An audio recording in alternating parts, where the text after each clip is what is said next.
Well, listen, I'm going to put a bow on the Starrcade discussion, but I have to mention this because this pay-per-view, Arn, is one of the last ones that Jim Ross, called action for WCW.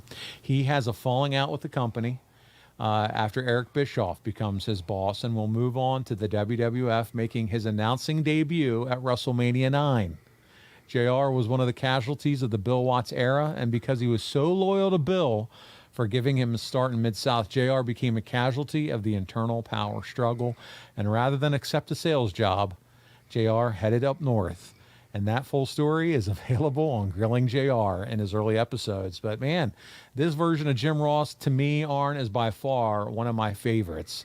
He presented each match, and as we've listened to it here, we've listened to the clips, it sounded like a sporting event. And his enthusiasm, the accuracy, and the storytelling, man, it was so good. Well, you said one of the things you said was true, accuracy. Not only was he excited, but what he was calling was 100% correct. The moves were right. The story was right. The intensity was right. Everything he said is what you were seeing. You know, he was really a top shelf announcer. That's for sure.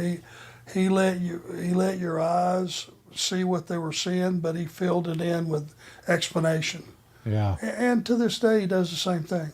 He explains what you're seeing to the naked eye and makes it crystal clear.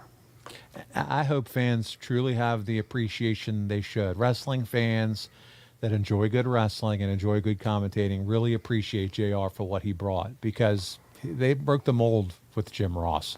There's people now that put his sound bites to everything, whether it's video games, whether it's, I don't care what it is. He just was so damn, especially in the Attitude Era, so entertaining on some of the calls. And for the listeners who might not know, JR, he goes on to work for Vince. He's fired. He's hired back thanks to the steroid trial, and then goes on to work with Jerry the King Lawler to become one of the most recognizable commentary teams probably in wrestling history, Arn. Sure. Yeah. Sure. I mean, they became characters, and they were as much a part of the show as anybody. His some of his larger contributions, though, were also with talent relations. He assembled all-star teams, if you think about it, for the WWE. I mean, you know, Arn, for talent like yourself, how much does it hurt the product to lose WCW at this point someone with the talent of Jim Ross? Well, I don't think he had achieved what he would have achieved yet.